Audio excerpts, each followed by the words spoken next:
Give a warm welcome to General Alexander.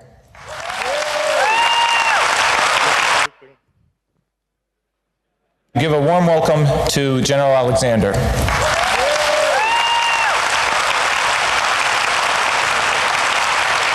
Thanks, Jeff. Can you hear me? So does the NSA really keep a file on everyone? So many things you could say are funny, but I think this requires a very serious answer. First, no, we don't. Absolutely not. And anybody who would tell you that we're keeping files or dossiers on the American people, no, that's not true. And I will tell you that those who would want to weave the story that we have millions or hundreds of millions of dossiers on people is absolutely false.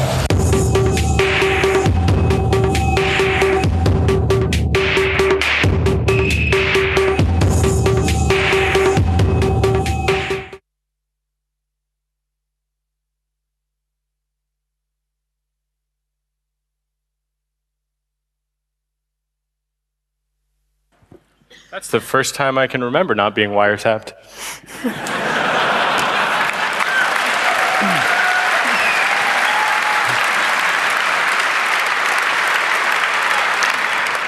Okay, well, it's really a great honor to be back, and it's really one of the greatest pleasures of my life to be on stage with Laura, who is one of the most fearless, fantastic journalists.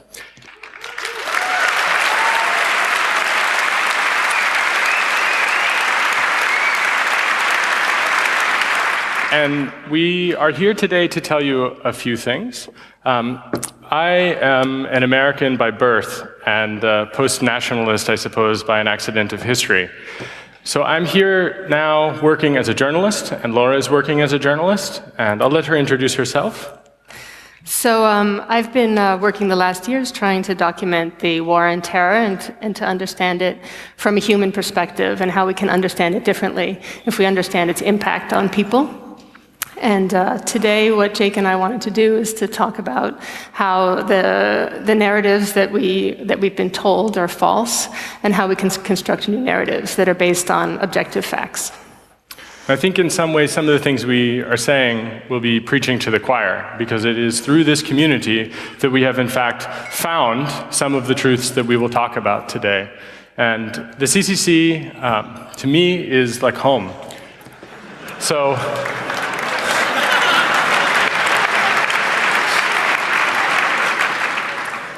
And so if it wasn't for the CCC and your material support, I don't believe that it would be possible for us to be here today. So thank you all very much for the large conspiracy that the German people and the international community have brought. We have just now simultaneously published on Der Spiegel's website 2 very large stories which we think will be of great interest, which we will take a little bit of time to explain. But if you go to spiegel.de, you will see 2 stories. One is about cryptography, and one is about the CIA, and about JPEL and NATO. And this is very important, these stories being published at the same time. We very much want to thank Der Spiegel and the colleagues who are in this room, Andy Muller-Magoon, Aaron Gibson, and a number of other people, Marcel Rosenbach and Holger Stark.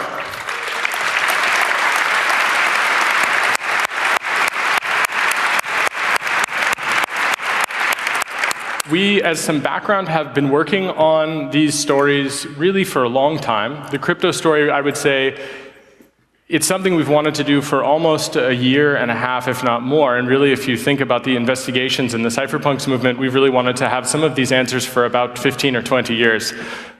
Some of the answers are good, and some of the answers are not so fantastic. I guess it depends on where you stand. But we hope that by bringing this to you, that it is really in the public interest, and that the public here is interested, and that you will take it to other places, that you will really take action based on what you see, whether it's judicial action, whether it's civil disobedience, whether it's FOIAs, whether it's something else, who knows. We hope that you will feel empowered by the end of this talk.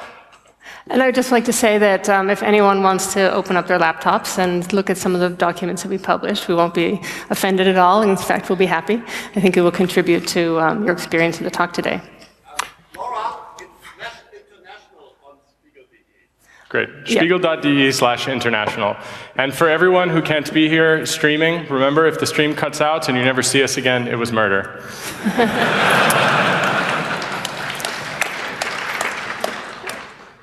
One of the ways that, that the war on terror works, and the way that war works in general, is how people are dehumanized and reduced to numbers. This is a short video that I filmed about Guantanamo.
That was a video that, that I made about a prisoner, a former prisoner at Guantanamo. His name was Adnan Latif.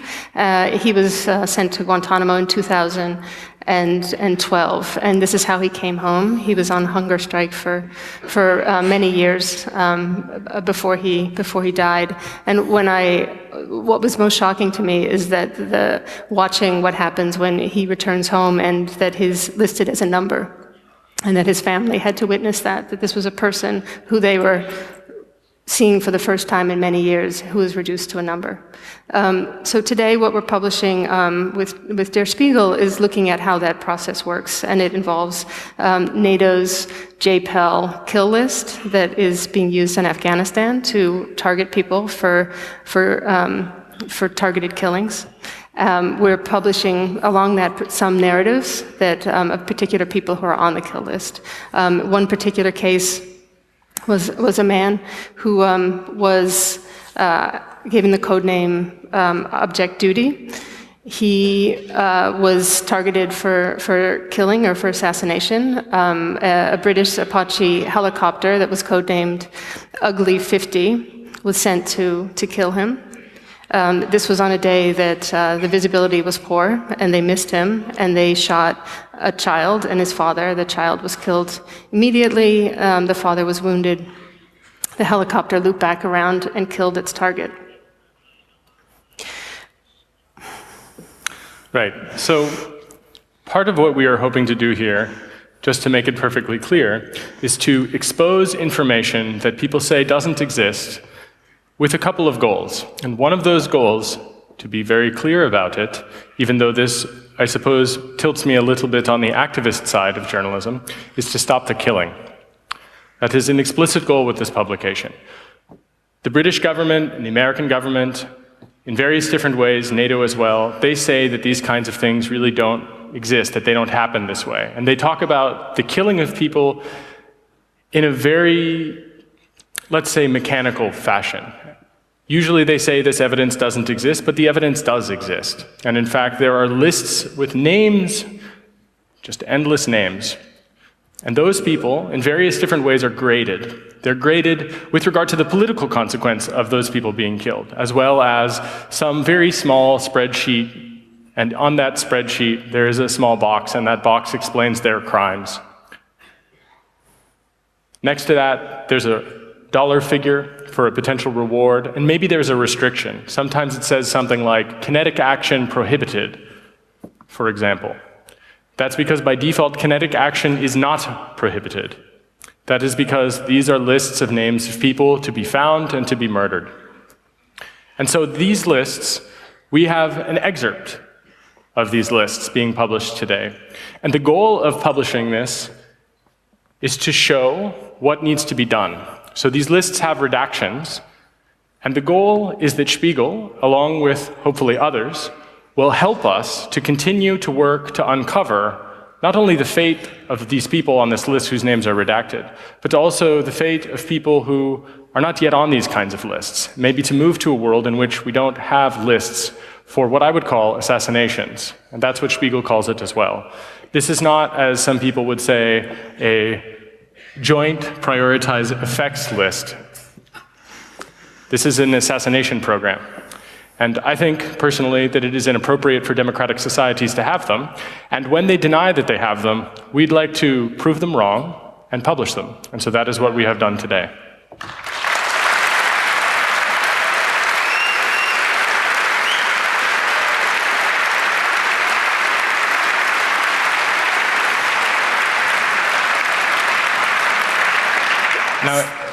Now, an important detail of this is in the story, the very specific story that is told in this Spiegel piece, as Laura mentioned, there was an Apache helicopter, and that helicopter attempted to engage with the so-called legitimate target. And part of what we hope to drive home is this notion of legitimacy and targeting.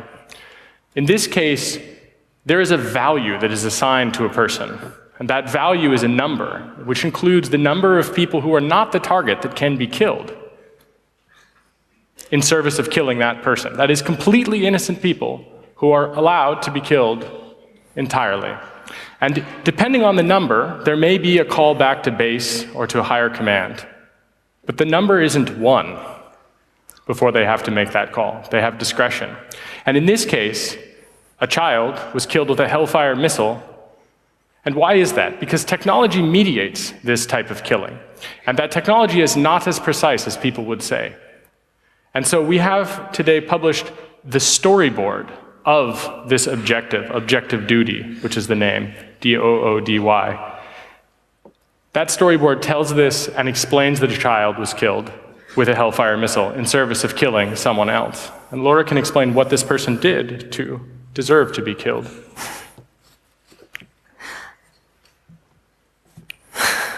I mean, actually, what I wanted to transition to is looking at actually the fact that, I mean, the narrative is that the government or our governments are targeting people who are suspected of something. And in fact, what we learned is that they're targeting people based on as little information as their telephone number or voice recognition. And they're using those as methods to target and kill people. And one of the things that we've learned through the disclosures by Edward Snowden is that they're targeting people not just in war zones, but internationally. They're targeting us for surveillance all over the world. And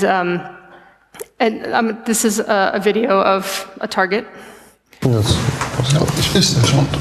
Das ist die höchste Stufe. Mhm. Ja. Mhm. Dit kolom, de Augen, der ist. Oh mein Gott. Das ist schon gut dokumentiert. Das sind die meisten Leute, die ich eigentlich kenne. Office Plan Sky.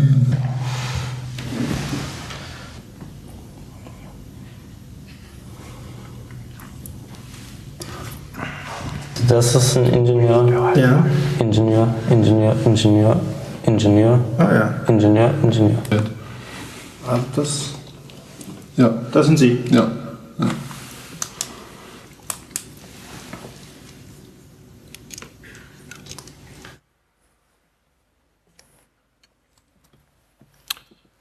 So what you just saw there was engineers from Stellar.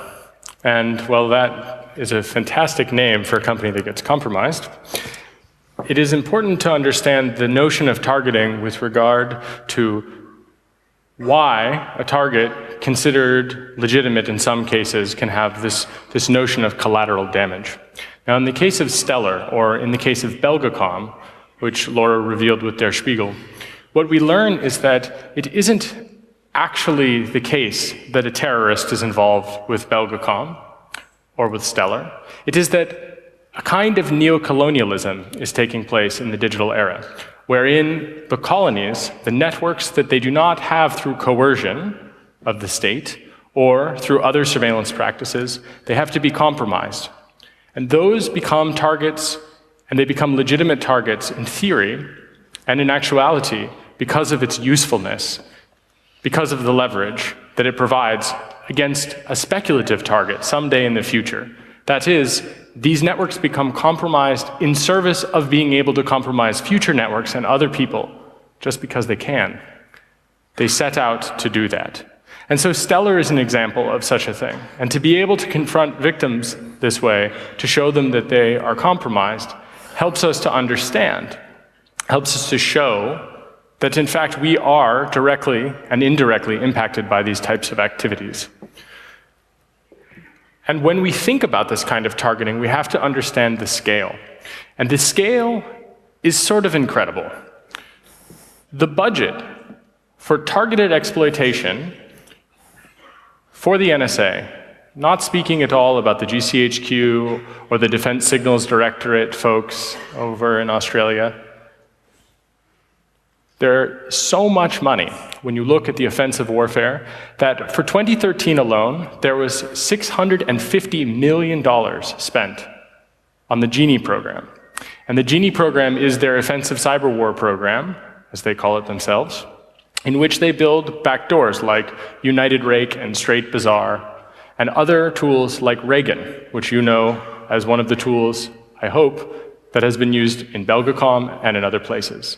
So they target places like Stellar and Belgacom, but they also target places like the European Union.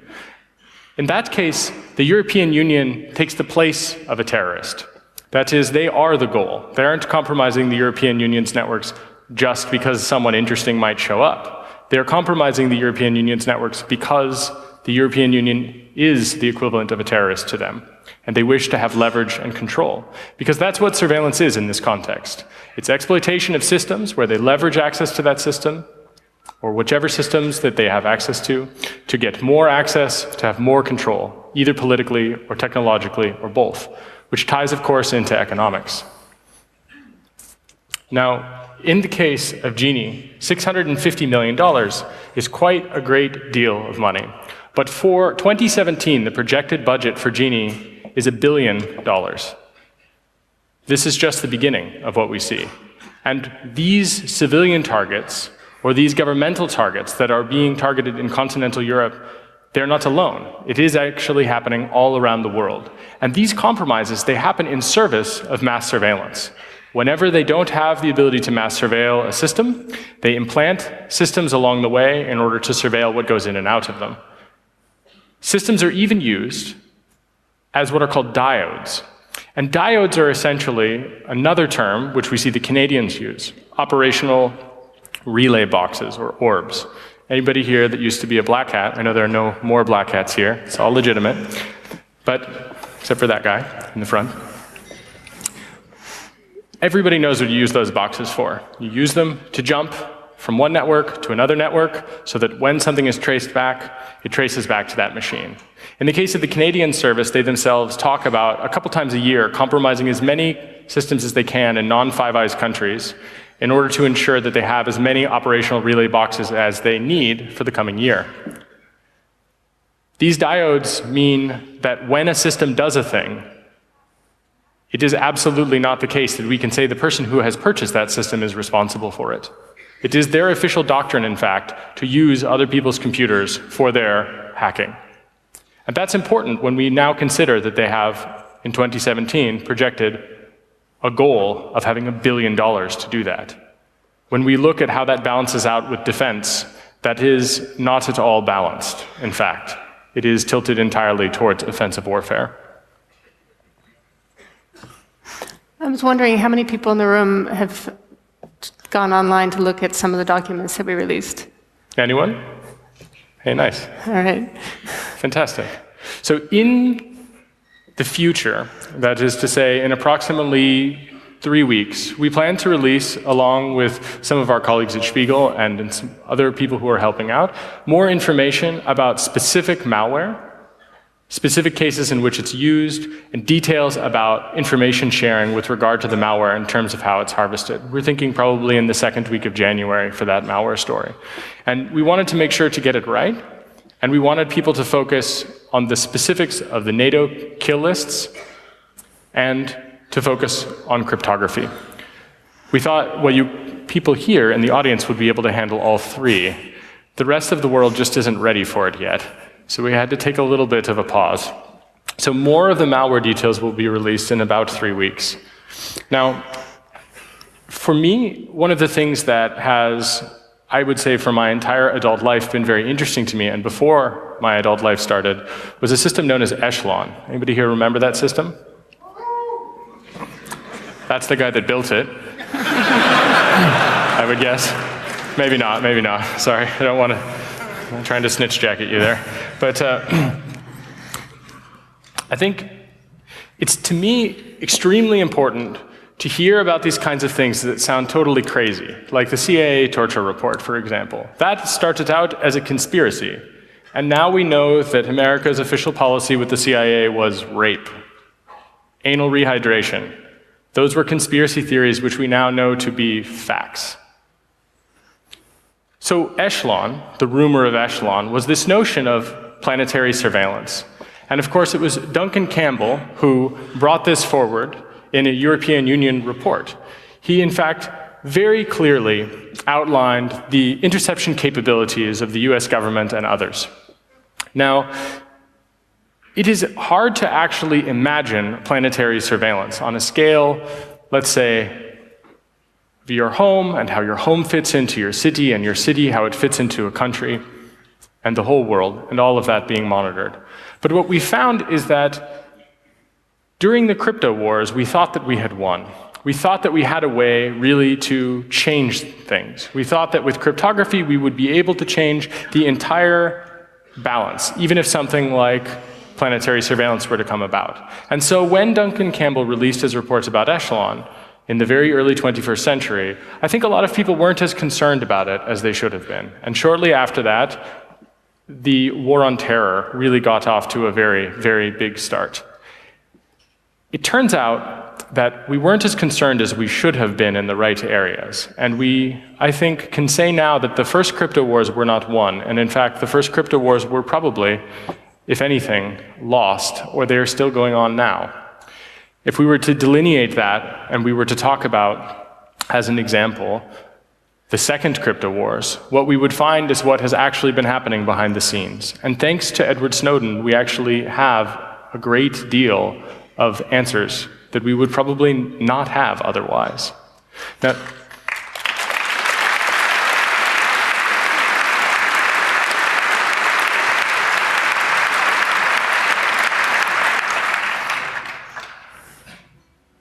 Now, it is important to understand that the context of this is the notion that everyone is suspicious, that we live now in a world of total, absolute surveillance, which sometimes misses a thing here or there. But this is the goal, collect it all. That's General Alexander's notion.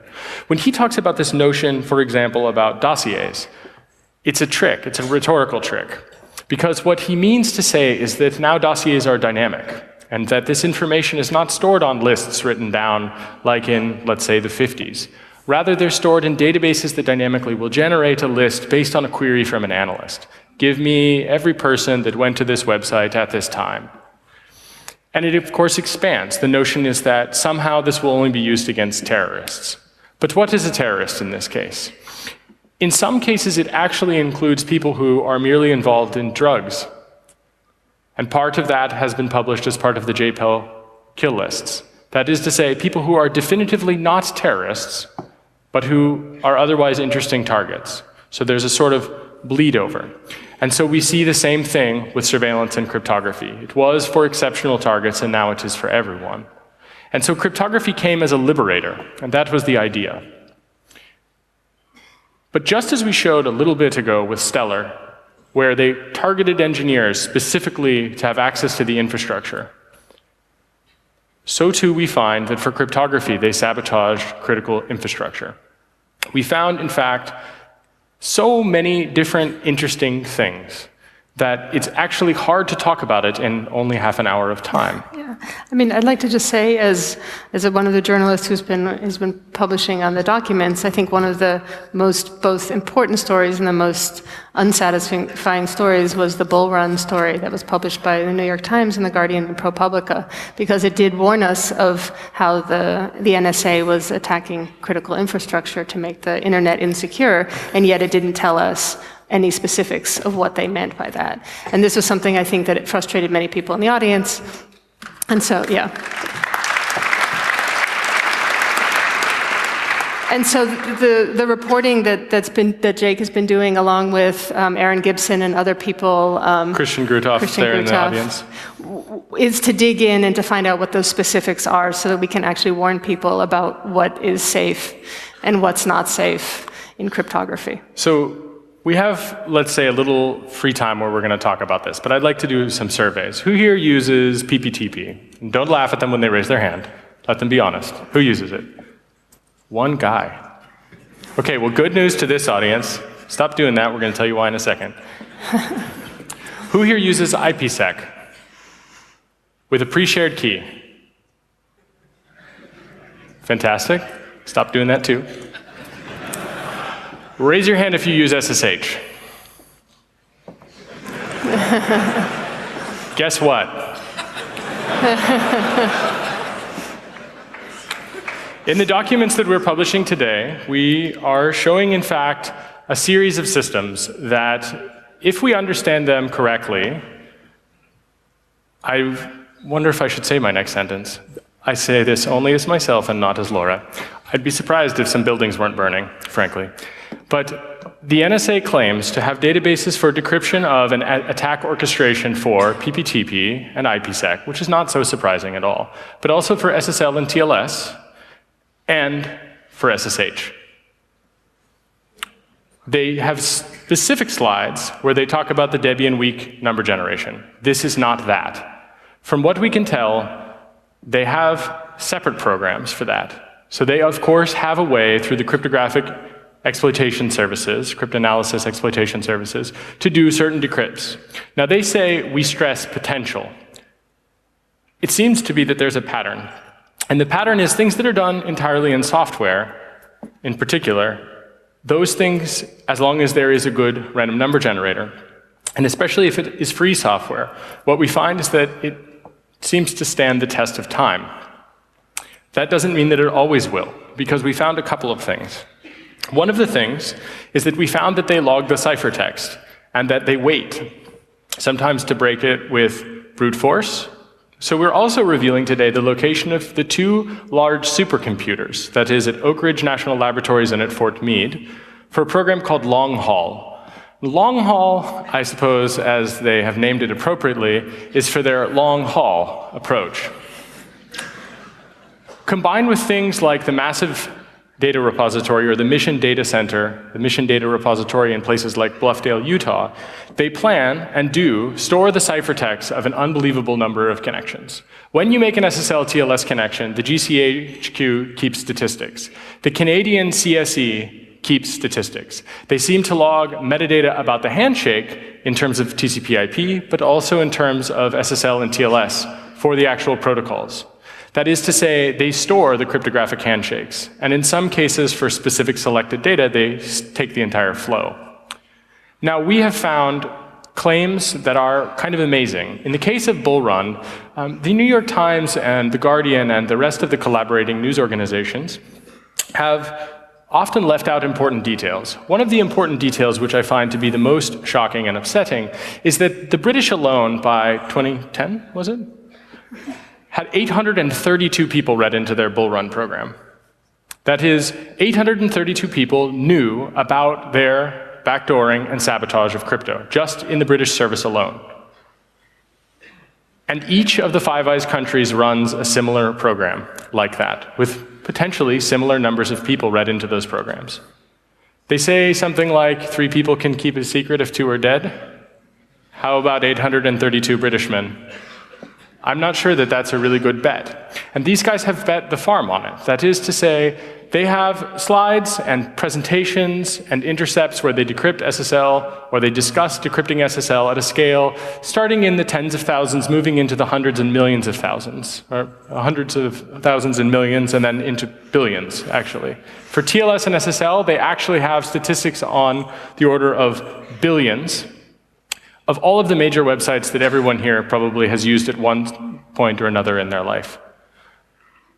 So in the case of the Canadian services, they even monitored Hockey Talk to give you an idea about this. And they talk about it in terms of warranted collection and special source collection. And encrypted traffic indeed does stand out. They have programs like QuickAnt, which is a specific way of interfacing with a program called Flying Pig. Flying Pig is an SSL TLS database. It's a knowledge database. And QuickAnt seems to be what's called a query-focused data set. They try to use that, from what we can tell, for doing low-latency de-anonymization. Some of the documents we're releasing today will explain some of their failures. Now, I think it's important to be cautious about this because they have many compartments for their data. That is to say, they very clearly have ways of keeping secrets even from themselves. But one of the things we found, and that we're publishing today also, is a FISA intercept. And to the best of my knowledge, and I think that this is true, no one has ever published one of these before. So this is the basis for what you would call parallel construction, actually, where they gather intelligence and then they say, whatever you do, don't use this in lawful investigations, don't use this in a court, it's not evidence, but by the way, here it is. So we're publishing one of those today, and we have some, well, moderately good news. In looking at these, what we have found is that they consistently break various different types of encryption. So if you are mailing around a Microsoft.doc document that's password protected, there's a good chance that they send it to long haul using a thing called island transport. And then that, if it can, through brute force, is decrypted. And it is the case that when they do this decryption, they send it back and they include the decrypted information in the FISA transcript. They do this for RAR files, they do this for .doc files, they do this for a bunch of different systems. But we don't want to focus on what's broken because the New York Times and the Guardian and other places have already sort of said everything is fucked. We wanted to try to make it a positive talk.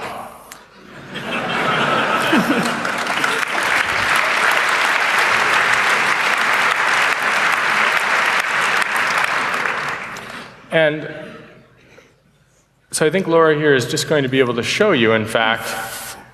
If it will play. Just drag it over. Other way. Sorry. So we wanted to show you, who here has heard about PRISM? Everyone? What does that mean to you? It doesn't mean anything, right? We just know that it's some massive surveillance program. We wanted to show you what one of those PRISM records actually looks like, which in itself is, I think... Sorry. It's okay. It's a rather unexciting document, except for the fact that we get to show it to you, which is great. I think if you escape for that. Escape out of here?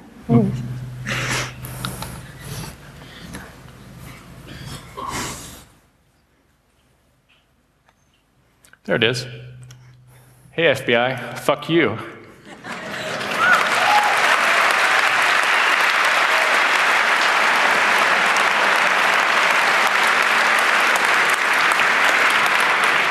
So I take great pleasure in being able to say that this couldn't have happened without Laura.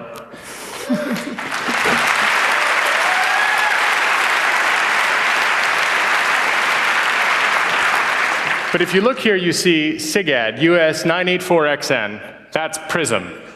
And this is your dossier for PRISM. Yeah.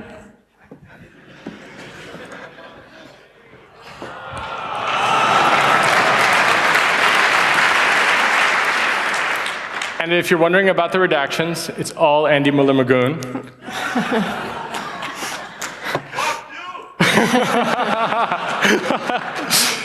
Here's the good news. The FBI regularly lies to the American public and to the rest of the world, and they say they're going dark. What we found in the study of these FISA intercepts is that basically no one uses cryptography. And basically everyone that uses cryptography is broken, except for, well, let's say 2 things. Thing number 1 is OTR.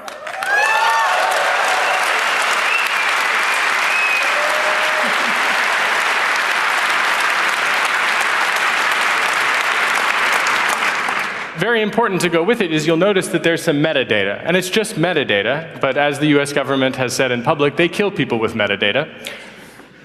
So up there you'll see that, I believe this was Yahoo, is that right, Andy? Yeah, I think it could be Gmail, it could be Yahoo. I forget which one this one is. We're releasing enough for you to figure it out on your own. Hopefully this isn't you. If so, I'm sorry we redacted your information, because if it was me, I wouldn't want it to be redacted. But you'll see that it's a username, IP address, as well as a time and a date. And you'll also see other IP addresses associated with it. Those are used for selector-based surveillance, which, if you haven't been following along at home, it means that they can take that information, put it into other databases, into things like XKeyscore, and pull up other information that will be related. But most importantly here is you see what is essentially a chat log, as if it had been created on your computer. Now don't log, it's rude. They did it for you anyway. And what you see is OC, no decrypt available for this OTR encrypted message. In other documents, we see them saying, cryptographic exploitation services. We can't decrypt it. It's off the record. Quite a nice endorsement. And what we have also found is that they do the same thing for PGP.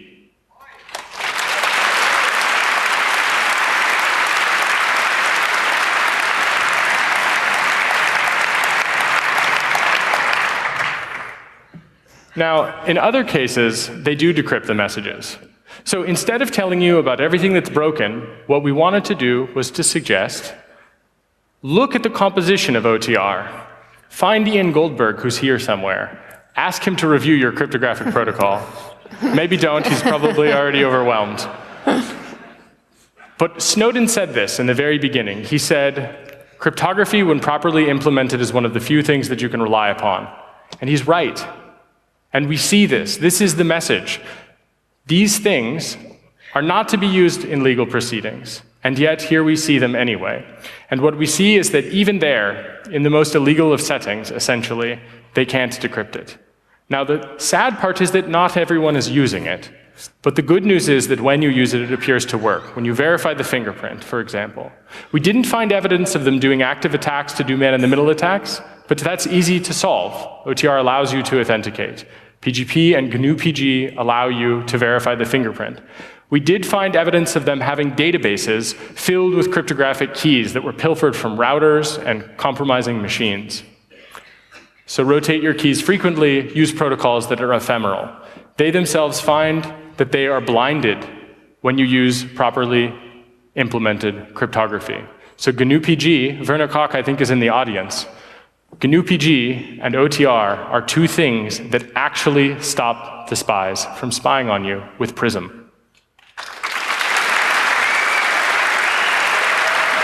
you mind if I ask for a volunteer to give their computer so we can see on that? So we have some other really good news, and that good news is this. There are, in some of the slides that are being released, a matrix, not the matrix that you were hoping for, but we can talk about that program later. I'm not even joking, but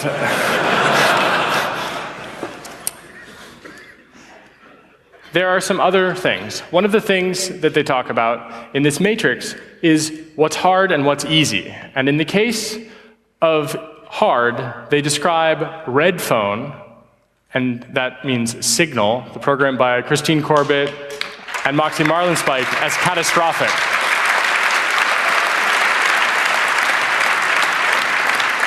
They say Tails and Tor, catastrophic.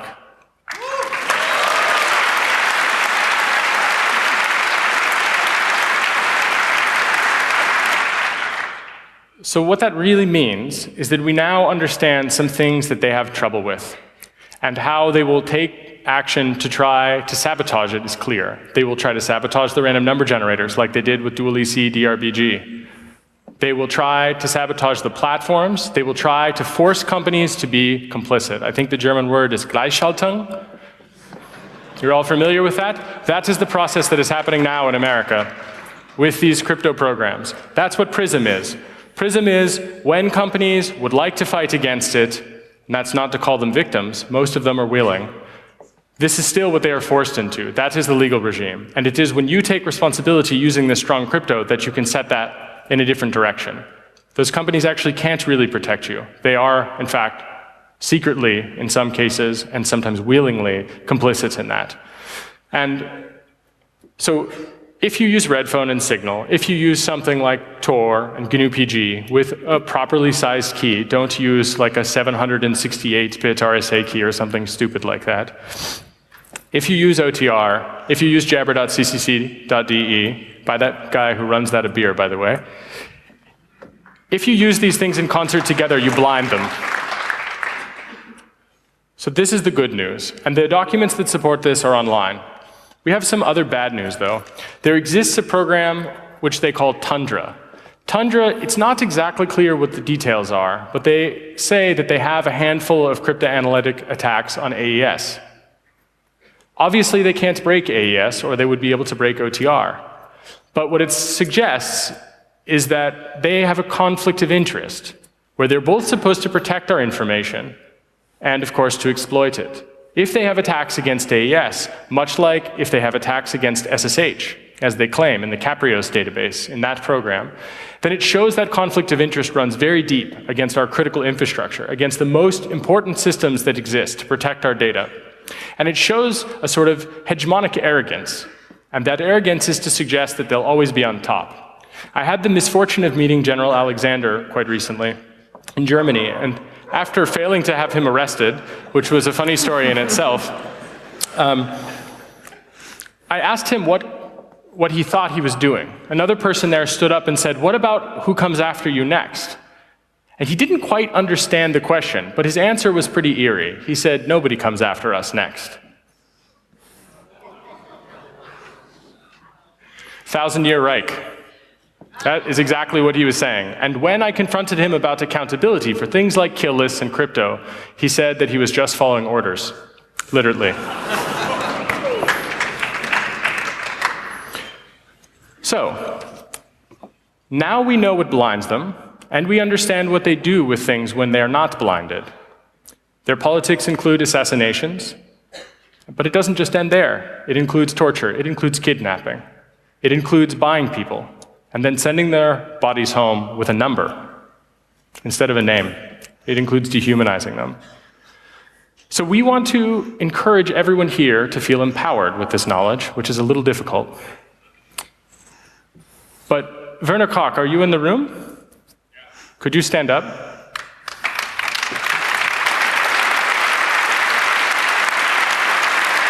Stay standing. Just stay standing. Stay up. Stand up. And Ian Goldberg, are you in the room? I'm sorry to do this. There's Ian.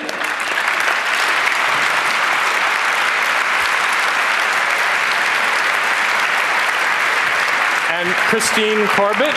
Christine Corbett, are you in the room from Signal? Keep standing. Stand up. Stand up.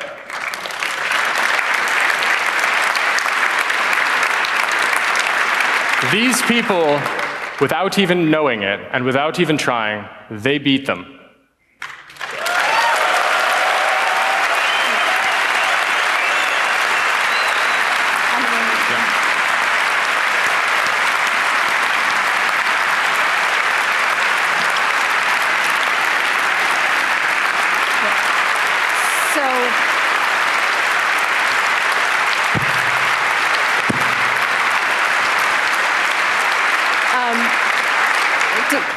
Don't sit down, guys. So last night I screened my film Citizen 4 here, and there was some questions, and somebody asked what can they do to support the work that Snowden has done and the journalists. And actually, what I should have said, and I didn't say in the moment, is that actually everybody should fund the work that you guys do. And I mean that, and because literally my work would not be possible without the work that you do. So I would like it if everybody in this room, when they leave here in the next week, to reach out and fund these projects, because without these projects, the journalism that Glenn and I and Jake have done would literally not be possible.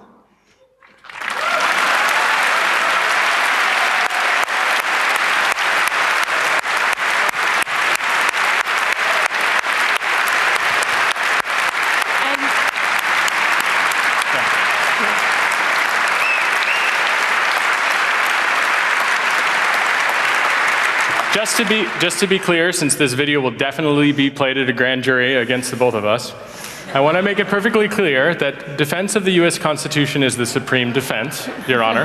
And secondly, that those gentlemen had nothing to do with any of this at all. So now, hold your applause, I'm sorry. I mean, they deserve it forever. If it wasn't for them, we definitely would not have made it here today. And so it is free software for freedom, literally, as Richard Stallman talks about it, empowered with strong mathematics, properly implemented, that made this possible. It is not hopeless. It is, in fact, the case that resistance is possible. And in fact, I think the CCC, if I have learned one lesson from the Chaos Computer Club and this community, it's that it's mandatory. That we have a duty to do something about these things, and we can do something about it. So what we need to recognize, and what I hope that we can bring to you, is that there is great risk for LoRa, in particular, in making these kinds of things possible, but that we are in it together. When Julian and I gave a talk with Sarah Harrison last year, and we talked about sysadmins of the world uniting, we didn't just mean sysadmins. We meant recognize your class interests and understand that this is the community that you are a part of, at least a small part of, and that we're in it together. We need people like Christine Corbett working on Signal. We need people like Ian Goldberg breaking protocols and building things like OTR, and Werner Koch. We need Adam Langley building things like PON, but we need everybody to do whatever they can to help with these things. It requires everyone, and every skill is valuable to contribute to that. From all the people that work on Tor to people that work on Debian, the work on free software for freedom, literally.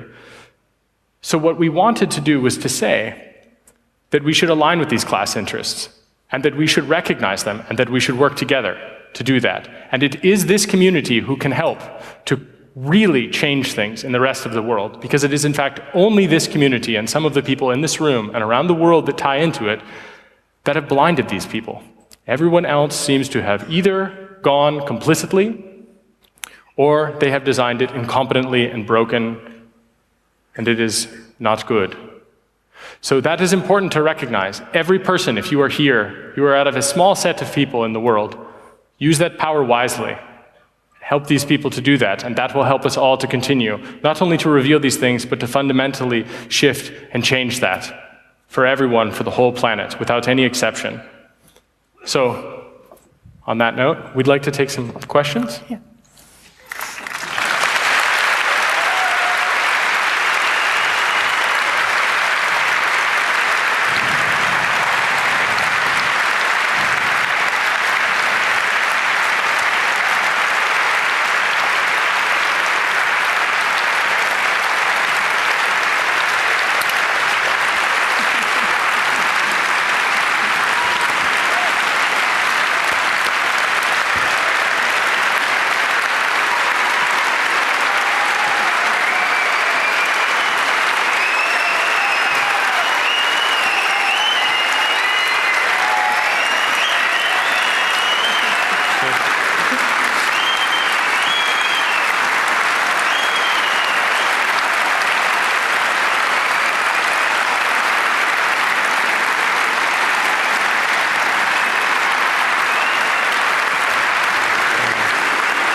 Wow. So everybody who has a question, please stand in front of one of those 6 microphones that are in this room. And Signal Angel, are you there? Yeah, I'm here. Are there questions from the internet? Yeah, so the first one would be, what should we do about SSH now? Well, shall I? Yeah. I want to be clear. We don't understand. We only know what they claim. And I don't want to hype that and say that they didn't claim anything.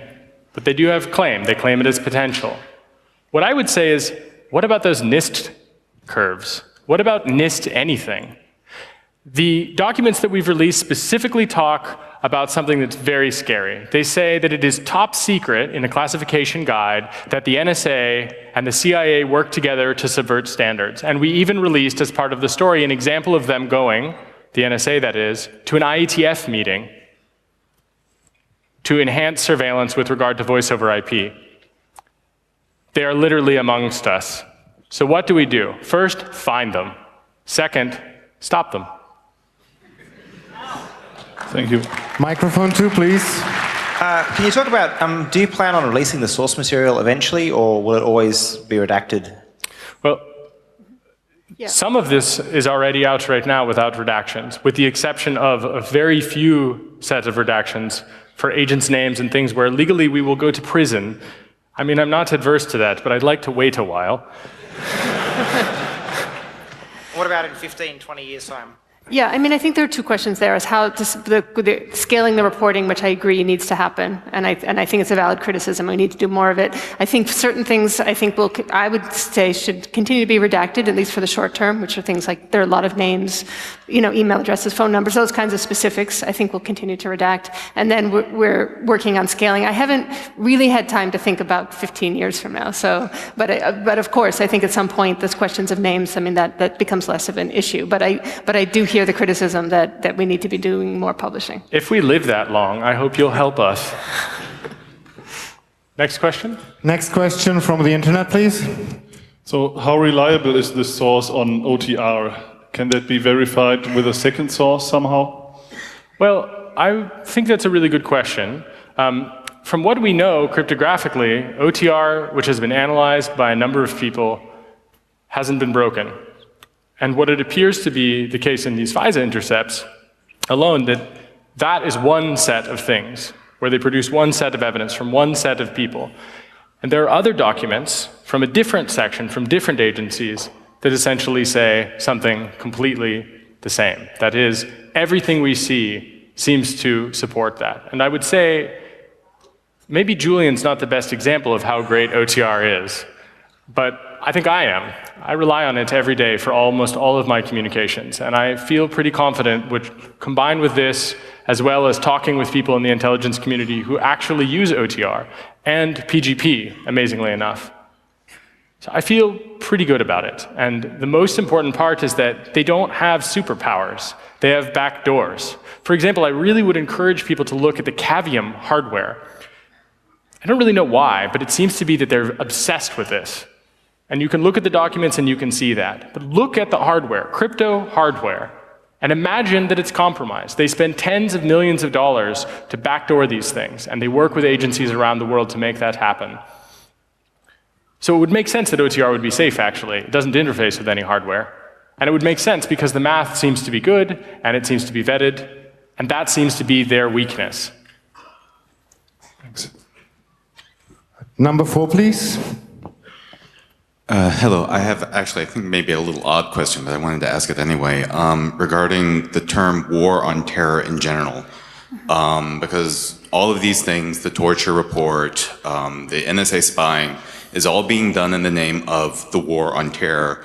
Even though we know a number of the people who were tortured were innocent and were in no way terrorists, we know torture does not work as an interrogation method. And we know a vast majority of the people who are being spied on are completely innocent and did nothing wrong. And I wanted to know if maybe we might actually be inadvertently lending an amount of credibility to the whole thing by using the term war on terror in the first place.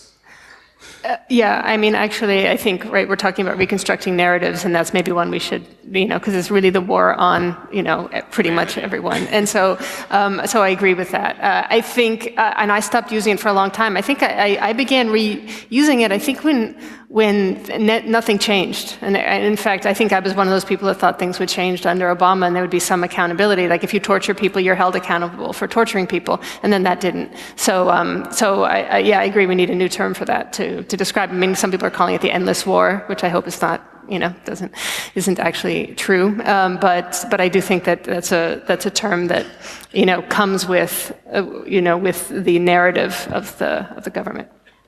I think because I've been living in Germany for a while, I actually don't use the war on terror as a sentence ever. I say imperialist war, because that's what it is. It's imperialist war. And it's an imperialist war on you as a person, your liberties. It's not about privacy, it's about choice. It's about dignity. It's about agency. And of course, I mean, these guys are murderers and rapists. We shouldn't dignify them. I mean, they're absolutely awful. The torture report really shows that. But it doesn't matter that torture doesn't work. That's like, as is often said, you know, this notion, like, well, is slavery economically viable? Who fucking cares? It's slavery. Thank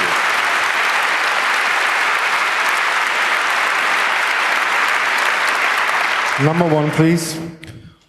Do you think, since it's kind of obvious that we should reject, or mostly reject, the projects that are influenced by governmental institutions like NIST, do you have any information to how they react when they see that you use smaller projects like, for example, PEFs to encrypt your hard drive and some odd crypto scheme?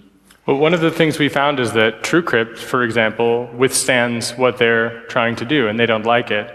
I really wonder if someone could figure out why TrueCrypt shut down. That would be really interesting.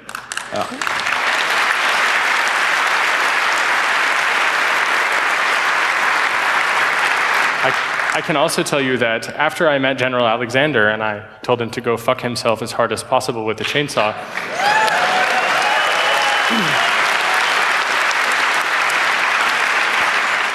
I hope he's watching this video. He actually went to, let's say, my employer, who shall remain anonymous. And, sorry, Roger. And my understanding is they also went to our funders and said, what's this guy? What's he doing? You know, and they tried to pressure. And my employer, who shall remain anonymous, did not cave. But yeah, they exert pressure.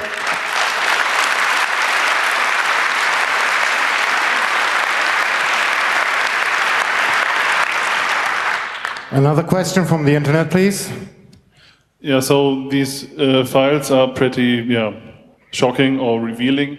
Were they part of the stuff that came out in summer last year, and where was the bottleneck? Why do they come out now? Well, that's a question for you. Yeah. So in this case, this was a number of reasons. One is that we've been slow to scale the reporting, and it was also a case that some of the files I personally didn't have access to during that time when the story actually first came out, and then also just the time of reporting and researching the documents. Number 3, please. Thanks for the talk. It was great. I support totally the idea that we need strong crypto, and I think that strong crypto needs all the support. We should all use it, but I think strong crypto is not the whole answer to the political situation that we have. And I think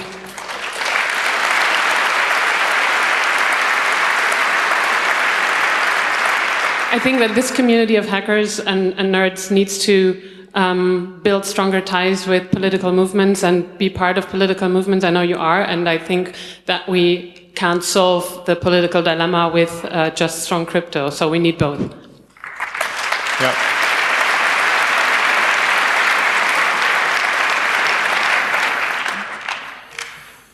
And another question from the internet? No more questions from the internet, so number 3, please.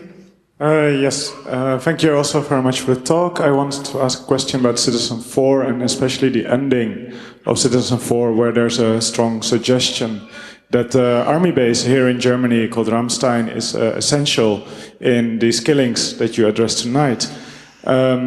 What would be your, are you going to give more information that's not just suggestional? Yeah. And what would you want, especially this audience to engage in?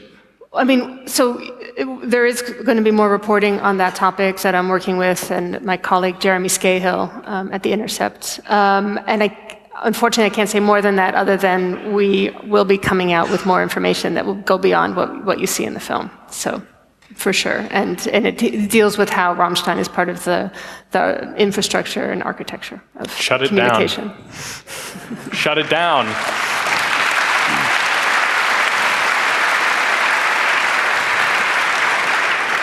Number 5, please. Is there a minimum key length that you would consider unsafe? Yeah, so actually I'm glad you asked that question. I was sort of hoping someone would do that. Okay, so there are some documents from the GCHQ where they talk about their supercomputing resources. And about 3 years ago, they were talking about, 640-bit keys being something that they sort of casually take care of. Now, at the same time that that was happening, Arjen Lenstra had, I think, factored 768-bit, and it took, what was it, Alex, 3 years?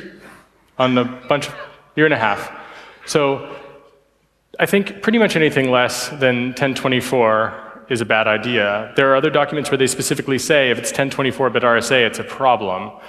But you need to think about it not about what they can do today. First of all, they have different compartments. One of those compartments obviously is dedicated to any maths that they've got that speed that up. But another point is that because of things like the massive data repository, the mission data repository at Bluffdale, Utah, you are not encrypting for today. I mean, you are, but you're also encrypting for 50 years from today. So personally, I use 4096-bit RSA keys, and I store them on a hardware token, which hopefully doesn't have a backdoor, but I trust Werner. That's the best I can do, unfortunately, which is pretty good. But I think, for example, that the best key sizes, you need to think about them in terms of what you're actually doing and how long. And then think about composition. That is, it's not just about encrypting something with like a 4096-bit RSA key. Also make it hard for them to target you for surveillance in the first place. So for example, when you can, use systems where you can compose it with Tor. Use things that are totally ephemerally keyed so they can't break in, steal the key, and decrypt things in retrospect. Make it really hard for them to make it valuable. There's an economic point to that collection as well as a mathematical point. Actually, they sort of balance each other out. So anyway, don't use small key lengths, and maybe also consider looking at the work that DJB and Tanya have been doing about elliptic curve stuff, and I think really look to them. But these guys aren't special. They don't have superpowers. But when you use things that are closed source software, I mean, Richard Stallman was really right. I mean, I know that it pains some of you to know that, but he was really right. And he deserves a lot of love for that.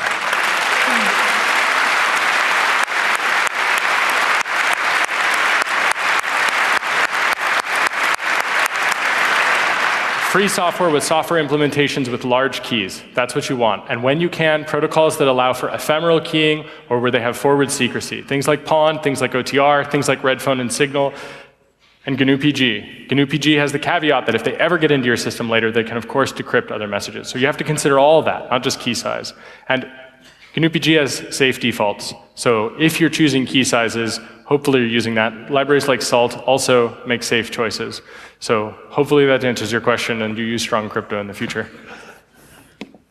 So thank you very much for the talk. Thank you. I saw a lot of people being shocked in that room. A lot of tears of, I think, proudness and hope I saw. That gives me a really good feeling. So thank you for the talk. Give them a very warm applause.